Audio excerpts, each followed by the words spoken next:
Please help me. What do you need? They're after me, please. I've got you. The wind carried more than dust that evening. It carried fear, and it carried a promise that something in the valley was about to change forever.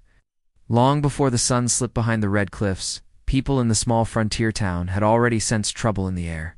Horses grew restless, doors were shut earlier than usual, and somewhere beyond the wooden fences and lantern light, the wide land waited in silence, as if holding its breath. On the edge of that restless land rode a man named Tahoma Greywolf, a proud Apache warrior known for his steady heart and calm strength. He did not seek conflict, yet he never turned away from it when justice called. His eyes were sharp, not only for danger, but for truth. Many in the town did not understand him. Some feared him. Others respected him from a distance. But no one could deny that he moved with quiet honor across the plains. That evening, Tahoma had just returned from a long ride when he heard the sound that stopped him cold. It was not the cry of an animal. It was not the shout of a rider. It was the sound of a woman falling to her knees in the dirt. She appeared from behind a cluster of sagebrush, her dress torn by the journey, her hair loose and tangled by the wind. Dust covered her face, yet her eyes shone with urgency. She stumbled toward him without hesitation, as if she had decided that this stranger was her only hope. When she reached him, she dropped at his feet and gripped the edge of his worn leather sleeve. "Please help me," she cried, her voice shaking but clear. The words hung in the air. Tahoma did not step back. He did not pull away. Instead, he looked down at her with steady attention, as though measuring not her fear, but her truth. He could see she had traveled far and fast. He could see the exhaustion in her shoulders. But more than anything, he could see desperation. Her name was Alara Whitcomb, daughter of a ranch family that lived near the northern border of the territory. She had grown up under wide skies and open fields, learning to ride before she could fully read. Her life had been shaped by the rhythm of cattle drives and harvest seasons, yet now her world felt broken. Trouble had come to her home during the night. Shadows had moved through the ranch yard. By morning, danger had left its mark, and she had fled with nothing but courage and hope. "I have nowhere else to go," Alara said, her fingers trembling against his sleeve. "They are coming back. I know it. They believe no one will stand against them." Tahoma's gaze shifted toward the distant hills. He had heard rumors of men who traveled in small groups, causing trouble along trade routes and targeting isolated homesteads. He did not know their full plan, but he recognized the pattern of fear spreading across the land. Still, he did not rush to judgment. He believed in understanding before action. "Stand," he said gently. She hesitated, unsure if she had misread him. Slowly she rose, though she kept one hand near his arm, as if afraid the ground might swallow her again. Behind them, the sky deepened into shades of orange and violet. The first stars began to appear, quiet witnesses to their meeting. The valley, once loud with summer insects, now felt distant and uncertain. Alara explained in short breaths that her family ranch had been threatened. She spoke of strange riders circling the property. She spoke of warnings left in plain sight. She spoke of fear growing stronger each day. Her father had insisted she'd leave for safety while he stayed behind. She had refused at first, but when she saw smoke on the horizon earlier that afternoon, she understood the urgency. Tahoma listened carefully. He did not interrupt. When she finished, silence returned between them. It was not an empty silence. It was full of thought. He knew the land well. He knew the paths through the hills, the hidden trails near the river bends, the places where riders could disappear without trace. If what she said was true, time was running short. Yet he also knew that rushing into action without clarity could bring more harm than good. "I do not seek war," he said at last. His voice was steady, neither loud nor soft. "But I will not allow harm to stand unchallenged." Alara felt a strange relief in his words. She had expected suspicion. Instead, she found patience. She had expected rejection. Instead, she found calm strength. In that moment, something shifted between them. Not romance in the simple sense, but trust beginning to grow like a seed in dry ground. From the distance came the faint sound of horses. Tahoma turned his head slightly, listening. The rhythm was uneven, hurried, not the pace of ranch hands returning home. It was faster, intentional. Ilara noticed the change in his posture. "They found me," she whispered. Tahoma motioned for her to move closer to the shadow of a nearby rock formation. He did not draw attention to himself. He did not display weapons. His presence alone carried authority. Still, he remained alert. As the riders approached, their silhouettes appeared against the fading light, as rose behind them. Their intentions were not yet clear, but their direction was unmistakable. They were heading toward the same path Ilara had taken. Whether they followed her trail or searched for something else remained unknown.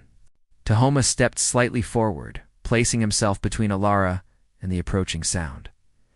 He did not speak. The riders slowed as they noticed him standing alone in the open land. The evening wind moved across the plains, lifting Ilara's loose hair and brushing against Tahoma's worn coat. The space between them and the unknown riders felt smaller with each passing second. One of the riders called out, though the words were too distant to understand clearly. The tone was sharp, demanding. Tahoma did not move. Ilara held her breath. The valley, once peaceful in appearance, now felt like the center of a storm about to break. Tahoma knew that whatever decision he made in the next moments would shape not only this night, but perhaps the future of the land itself.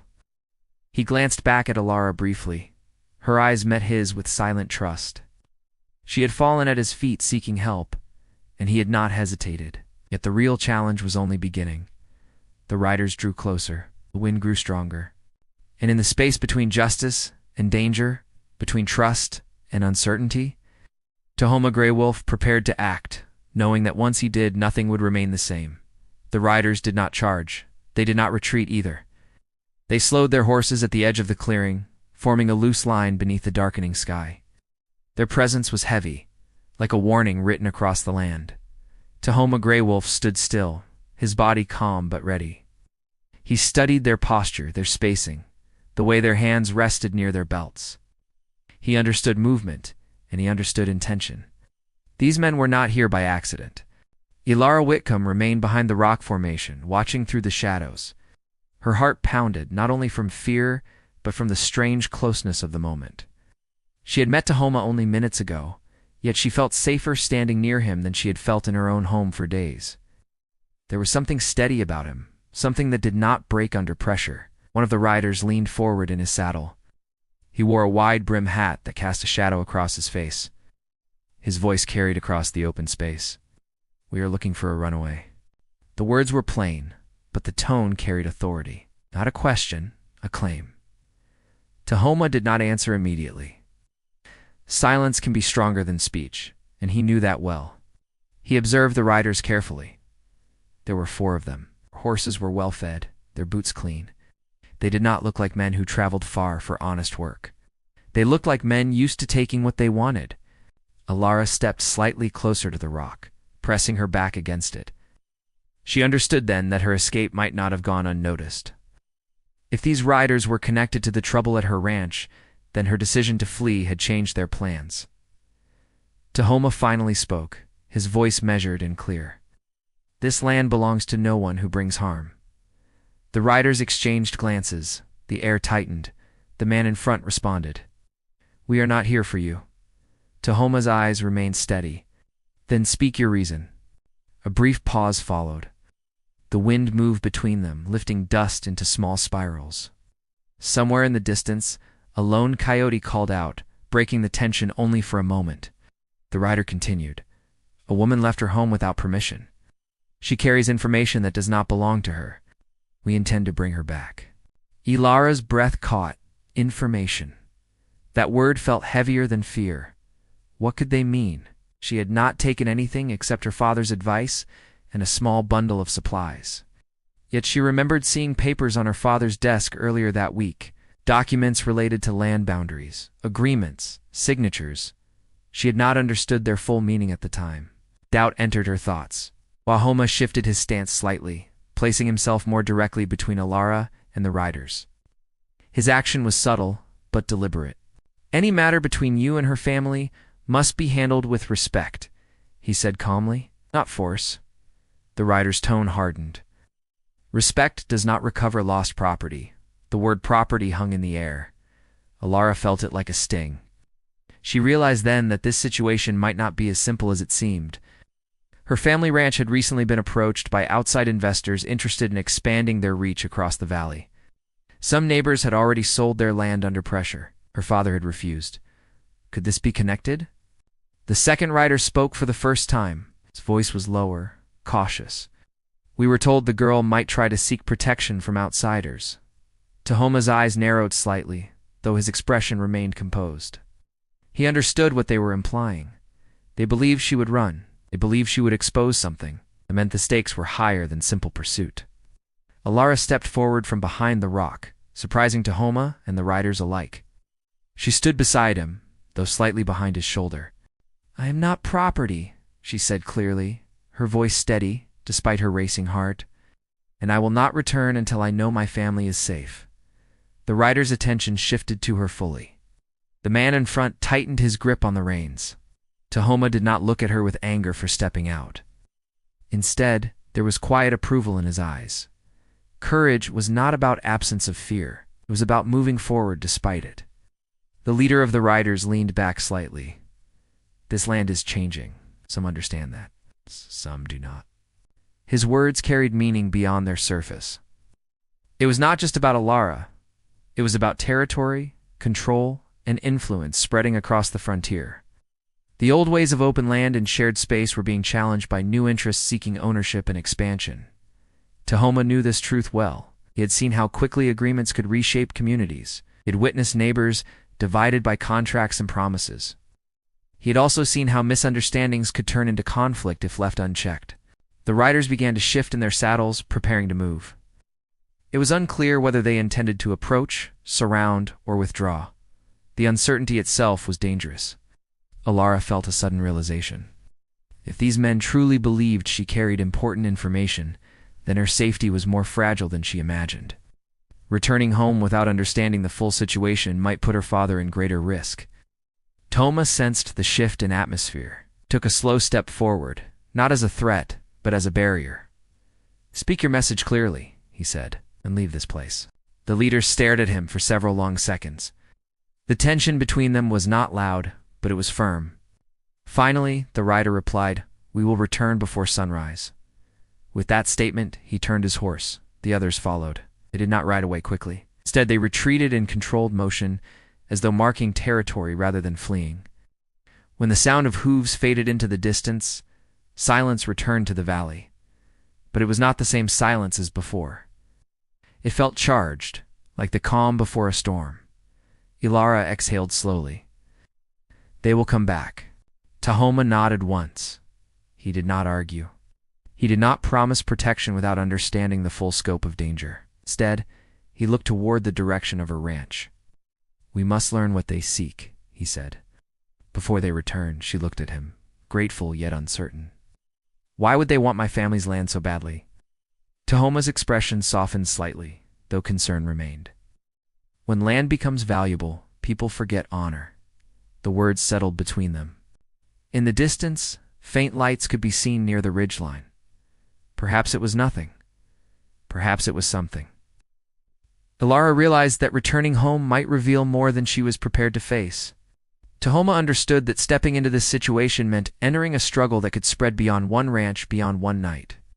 The wind rose again, carrying dust across the clearing. Neither of them moved toward safety. Instead, they remained where they were, aware that decisions were forming in the shadows around them. Somewhere beyond the hills, unanswered questions waited. And though the riders had left for now, their promise to return lingered heavily in the air. Setting the stage for what would follow next, the night settled fully over the valley, wrapping the land in deep blue shadows. Tahoma Greywolf and Alara Whitcomb stood near the rock formation long after the riders disappeared. The air felt cooler now, yet neither of them moved toward comfort. The sense of urgency remained strong, like a fire that had not yet been seen but could already be felt. Alara finally broke the silence. "They spoke as if my family's land is already decided." Tahoma looked toward the dark horizon. When powerful interests see opportunity, they move quietly first. Then they test the ground. If no one stands firm, they push further. His words carried experience, not fear. Alara realized he had seen similar conflicts before. The frontier was changing. Rail lines were expanding. New buyers were arriving with contracts and promises. Some families welcomed the money, others felt pressured to accept terms they did not fully understand. Ilara thought about her father, Gideon Whitcomb. He was a man of principles, known for standing firm even when times were difficult. The ranch had survived harsh winters and dry seasons because of his patience and planning. Recently, though, strangers had visited more often. They carried papers, spoke about progress, and mentioned expansion. Gideon had refused their offers, saying the land was not just property but legacy. Ilara wondered if that refusal had made them a target. Tahoma suggested they move to a safer spot before the night grew darker. They walked together toward a small grove near the riverbank, where trees offered natural cover. The sound of flowing water added calm to the scene, but tension still lingered. As they walked, Ilara spoke more about what she had seen before leaving the ranch. She described men surveying the land boundaries. She remembered overhearing discussions about mineral rights beneath the soil. She had not understood the full meaning at the time, but now pieces began to connect. Tahoma listened carefully. He knew that disputes over land often involved more than surface ownership. Water access, grazing routes, and underground resources could turn peaceful valleys into contested ground. When they reached the grove, Tahoma checked the surroundings. He noticed signs that confirmed his concerns. Fresh tracks near the riverbank suggested others had passed through recently, not only riders from earlier, but possibly surveyors or hired workers. The valley was no longer untouched territory. It was becoming a place of competing interests. Ilara sat on a fallen log, holding her hands together to steady herself. If they return before sunrise, they may go to my ranch first. Tahoma nodded slowly. Then we must understand their plan before they act. She looked at him with quiet determination. Will you help me protect my family? He did not answer immediately.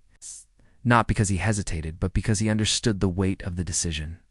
Stepping into this conflict could draw attention to his own people, could create misunderstanding between communities that already lived with fragile trust. Finally, he said, I will stand for what is right. But we must be careful. Action without knowledge can create more harm. In the distance, a faint glow appeared near the direction of the Whitcomb ranch. It was too far to confirm, but it caused both of them to rise to their feet. The light flickered, uncertain. It could have been a lantern. It could have been something else. Ilara felt her stomach tighten. That is near the cattle pen. Tahoma observed silently. He did not rush forward, steady focused on listening. The wind carried faint sounds, but it was difficult to distinguish details from such distance. At that moment, another perspective entered the story, though neither Ilara nor Tahoma knew it yet. Back at the Whitcomb ranch, Gideon Whitcomb stood near the barn, reviewing documents under the lantern light. His expression was serious. He'd recently received warnings that refusal to sell could result in pressure from outside investors. Some of his neighbors had already accepted offers after receiving similar visits. Gideon believed strongly in independence, yet he also understood the risks of standing alone. He had sent Ilara away for safety, hoping distance would protect her. He did not expect her to encounter strangers on the trail. Now, as he glanced toward the horizon, he wondered if his decision had placed her in greater danger. Meanwhile, Tahoma and Ilara began moving toward a higher ridge that overlooked the ranch. From that position, they could observe without being seen. The climb was steady, and the terrain required careful steps. As they reached the top, the view below revealed activity near the outer fence line. Figures moved in the dark, carrying equipment. It's not weapons, but tools. That detail created confusion rather than relief. If they were not there for immediate attack, what were they doing? Tahoma narrowed his eyes. They are marking boundaries. Ilara recognized one of the silhouettes. It matched the posture of a land surveyor she had seen before. They are preparing documents, she whispered.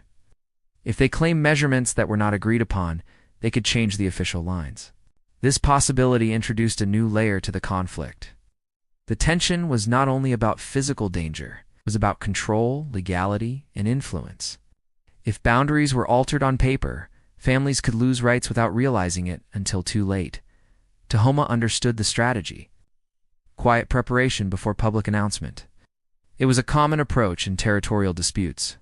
Below them, the lantern light near the barn moved. Gideon appeared outside, speaking with someone in the yard. The distance made their conversation inaudible, but their gestures suggested disagreement. The presence of surveyors and ranch workers together indicated that negotiations were happening without full transparency. Ilara felt torn. She wanted to rush down immediately. Yet she knew that sudden confrontation could escalate tensions. Tahoma placed a steady hand on the rock beside him. "We must gather proof of their actions," he said. "Not to create conflict, but to protect truth." The glow near the fence intensified briefly, then shifted as if someone had repositioned a lantern. The valley felt alive with hidden movements. Ilara's thoughts raced. Her family, the land, the future of the ranch, and the unknown intentions of those riders all seemed connected now. She realized this was not a simple pursuit. It was part of a larger plan involving expansion and control. Tahoma remained focused, scanning the horizon for returning riders. He knew they might come back sooner than expected. If they discovered Ilara with him, they could attempt to separate them or apply pressure in different ways. The wind grew stronger, carrying the scent of rain. Dark clouds began forming in the distance, adding to the atmosphere of uncertainty.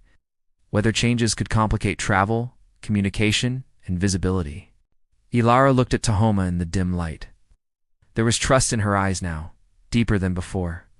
She understood that he was not acting for reward or recognition. He was acting because he believed in fairness. Below, movement continued near the ranch fence. The situation remained unresolved. Riders could return, documents could be signed, boundaries could be redrawn. In the middle of it all stood two individuals trying to understand the truth before it slipped away.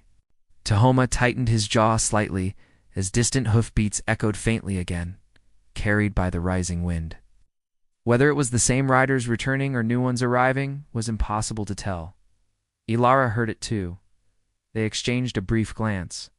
The valley was no longer quiet, and whatever would happen next was drawing closer with every passing moment. The distant hoofbeats grew clearer as the wind moved across the ridge. Tahoma Grey Wolf stood still, listening with full focus, his body calm but alert. Ilara Whitcomb felt her heartbeat rise in her chest, yet she forced herself to stay steady. The valley below was alive with movement, lantern light shifting near the fence line, shadows stretching across the ranch yard.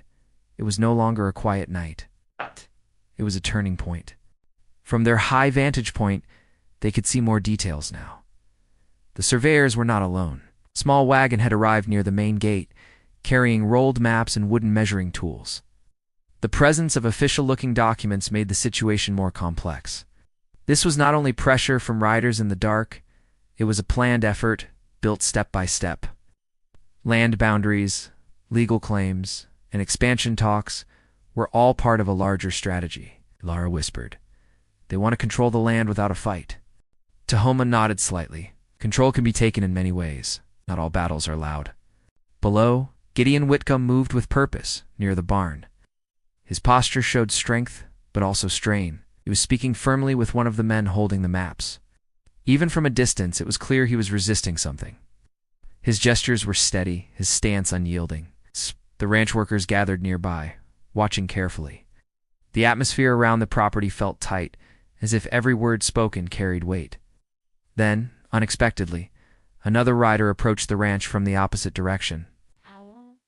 This rider matched the earlier group's clothing. Ilara recognized the shape of the hat. Her breath caught again. "They are returning," she said softly. Tahoma shifted his focus toward the new arrival. The riders were not approaching the ridge.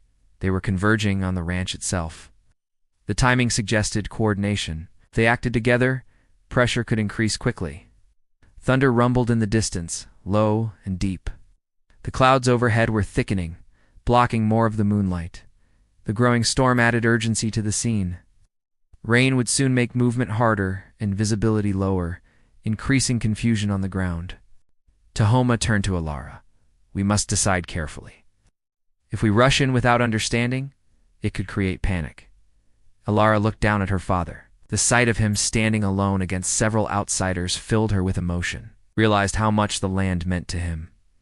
It was not just soil and grass. It was history, family effort, and identity. "I cannot let them force him into something he does not agree with," she said firmly. Tahoma respected her determination, but he also knew that direct confrontation without proof might weaken their position. The situation required strategy, not impulse. Suddenly, a loud voice echoed from below. One of the riders was speaking loudly near the gate, demanding attention. The ranch hands moved closer to Gideon, forming a protective circle. The tension increased quickly. From the ridge, Ilara saw one of the surveyors raise a map, pointing to a specific section of the land. Oh. The gestures suggested disagreement over boundaries. Oh. The storm clouds darkened further, and the first drops of rain began to fall. Oh. Tahoma made a quiet decision. We will move closer, but we will stay unseen. They descended from the ridge carefully, using the trees for cover. Each step required attention. The rain started to grow heavier, making the ground slippery. The storm added drama to the already tense night. As they neared the outer fence, they could hear fragments of conversation. The riders claimed they were acting under authority. They mentioned revised boundary lines. They spoke of official approval that Gideon had not yet seen. Ilara felt confusion rise within her. If documents had been altered or presented without full explanation, the truth needed to come forward. But arguing in the middle of a storm, surrounded by competing voices, could easily escalate into chaos.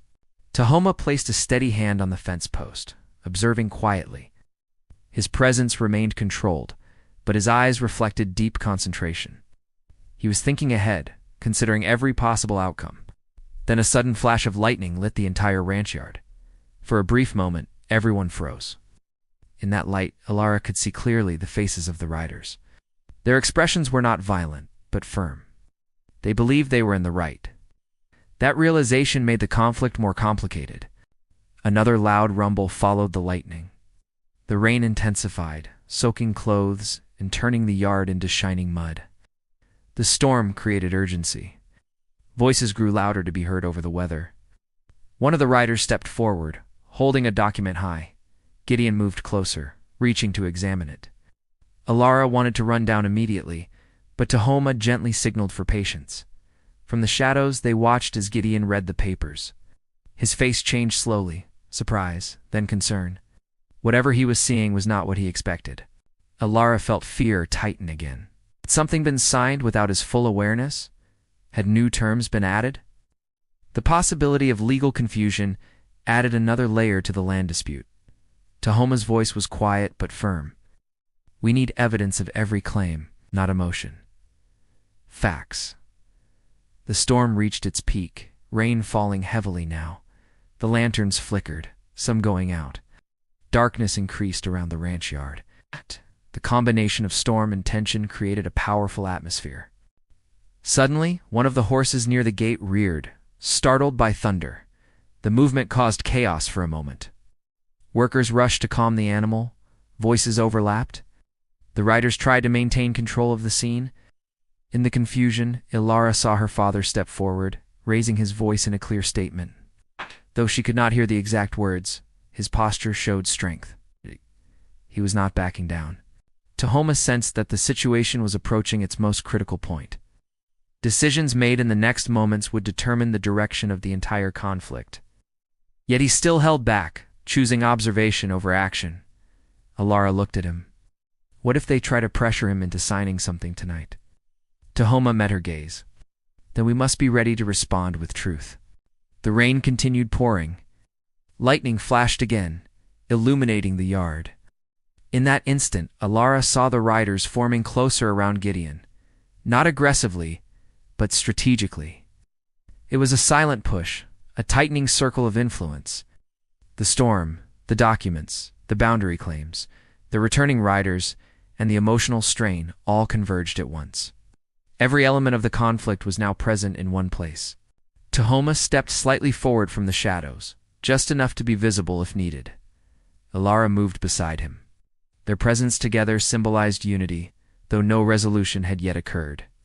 The wind howled across the ranch, and the lantern light flickered once more.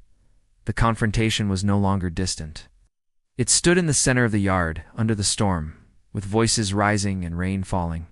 And as tensions reached their highest point, every person in that valley seemed to sense that the next moment would decide everything. The storm began to soften as quickly as it had risen. Rain still fell, but the thunder moved farther away, rolling across the hills instead of standing over the ranch. In the yard below, The tense circle around Gideon Whitcomb slowly loosened. The riders were no longer speaking over one another. The wind carried their words in broken pieces, yet the mood had changed. Something important had happened during the storm. Tahoma Grey Wolf stepped forward from the shadows with steady confidence, and Alara Whitcomb walked beside him. Ow. Their presence did not interrupt the scene with force. Instead, it added balance. Tahoma's calm strength drew attention without a single aggressive movement. The ranch hands noticed him first, then the riders. Gideon turned his head and saw his daughter standing near the fence line. Relief flashed across his face, followed by surprise. Alara felt tears mix with the rain, but she did not break down. She lifted her chin and approached slowly, showing she was not running from the truth anymore. One of the surveyors held the documents again, this time more carefully. Gideon stepped closer and spoke in a firm but controlled voice. Tahoma listened quietly, observing every reaction. The discussion that followed was no longer fueled by tension alone. It became focused on clarity. Questions were asked directly. Terms were reviewed line by line. As the lanterns were relit, one by one, the details became clearer. It turned out that a revised boundary proposal had been prepared without fully explaining the implications to Gideon. The visiting riders had believed they were enforcing an agreed expansion plan, but important information had been withheld in earlier discussions. Miscommunication, not malice, had fueled much of the fear. Tahoma encouraged both sides to slow down and speak openly. His voice carried across the wet yard with steady respect, reminded everyone that the frontier had always required cooperation between communities. Land disputes, ranch expansion, and territory agreements should never be handled in secrecy. Trust was essential for peace in the American West. Alara stood beside her father as he read the final page carefully. She could see the change in his expression. The document included conditions that did not match the original conversation. One clause in particular would have limited access to a vital water source that the Whitcomb Ranch depended on. That explained the urgency. When this was pointed out, the riders were visibly surprised. One of them admitted that they had received instructions from a regional office without reviewing the entire history of negotiations. They had come prepared to enforce what they believed was a finalized agreement. Gideon remained calm. Instead of anger, he chose dialogue. He explained the ranch's dependence on the river and the generations who had maintained it. He described how fairness would benefit everyone in the valley. Lara spoke as well, sharing how fear had driven her to flee earlier, not knowing the full situation. Words were honest and respectful. Tahoma added perspective from his community, explaining how cooperation between neighboring groups had helped preserve stability across the land. He emphasized that sustainable growth should respect existing families and traditions. His approach was measured, focused on understanding rather than blame. Under the fading storm clouds, something shifted in the atmosphere. The riders began discussing adjustments among themselves. The surveyor carefully noted the concerns about water rights and boundary accuracy.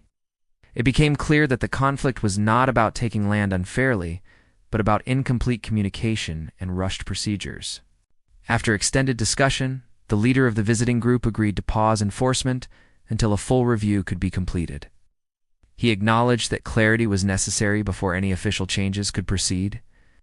The decision was not dramatic, but it was meaningful. It showed willingness to correct the process. Gideon agreed to meet with regional representatives in a formal setting to ensure transparency. Tahoma offered to accompany them as a witness, ensuring respectful communication between communities. Alara expressed her intention to remain involved, not as someone in fear, but as an informed member of her family's future. The tension that had filled the night slowly dissolved. The storm clouds drifted away, revealing patches of clear sky. Moonlight began to shine across the wet ground, reflecting softly on the ranch buildings. The riders prepared to depart peacefully. Before leaving, the leader approached Gideon and extended a hand. It was not a gesture of surrender, but of mutual understanding. Gideon accepted it firmly. The handshake symbolized cooperation rather than conflict. Tahoma stepped aside as the group mounted their horses. There was no hostility in their departure. Instead, there was quiet acknowledgement that mistakes had been made and could now be corrected through proper channels. When the yard finally grew calm, Alara looked around at the familiar buildings, the pasture, and the river beyond. The ranch felt different now. not because of damage or loss, but because of awareness. She understood the importance of communication in protecting land, family legacy, and community relationships. Gideon placed a gentle hand on her shoulder. He thanked her for her courage in seeking help. He admitted that her actions had brought attention to the issue sooner than it might have otherwise surfaced. Without her decision to ride out and speak openly, the confusion could have continued unchecked. Tahoma remained with them for a while longer. He did not ask for recognition. Instead, he ensured that everyone felt heard. Before leaving, he spoke privately with Alara near the barn. The quiet space between them felt warmer now. She thanked him for stepping forward without hesitation when she had fallen at his feet earlier that evening. He reminded her that true strength is not measured by power, but by responsibility and calm action. The romantic tension that had grown during the night transformed into mutual respect and trust. Their connection was not rushed, was rooted in shared experience, courage, and honesty. Under the soft moonlight, they agreed that cooperation between their communities could create a stronger future for the valley. In the days that followed, meetings were held with full transparency. Boundary surveys were reviewed carefully. Water access agreements were clarified to protect both ranch and neighboring interests. The final revised plan respected historical rights while allowing fair development where appropriate. The Wickham Ranch continued to thrive. Lara became actively involved in discussions about land management and community dialogue. Gideon valued her insight and strength. The experience had strengthened their family bond. Tahoma returned to his people with renewed understanding between communities. His role in resolving the conflict became known as an example of calm leadership in times of uncertainty. Though he did not seek praise, many recognized his steady guidance. The valley, once filled with fear, gradually returned to harmony.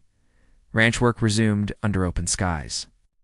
Neighbors exchanged visits more frequently, though Tested was rebuilt with care. Alara and Tahoma remained connected. Meeting during community gatherings and sharing conversations about the future of the land, their story became part of local history, remembered as a moment when courage, communication, and respect prevented division. The lesson of that night stayed with everyone involved. Land disputes, frontier expansion, and territorial negotiations must always include transparency and fairness. Conflict can be resolved without violence when people choose understanding over pride. As the seasons changed, the ranch flourished under peaceful agreements. Ilara often looked toward the horizon where she had first fallen at Tahoma's feet. That memory reminded her that asking for help was not weakness, it was the beginning of strength. And so the story ended not with confrontation, but with cooperation. The American frontier continued to grow, yet it did so with greater awareness of unity, respect, and shared responsibility. The valley remained open, the river flowed freely, and the hearts of those who lived there carried a lasting lesson about trust, courage, and the power of standing together. If this story touched your heart, please subscribe to our channel. Your support means a lot to us and gives us the courage to create even more exciting stories.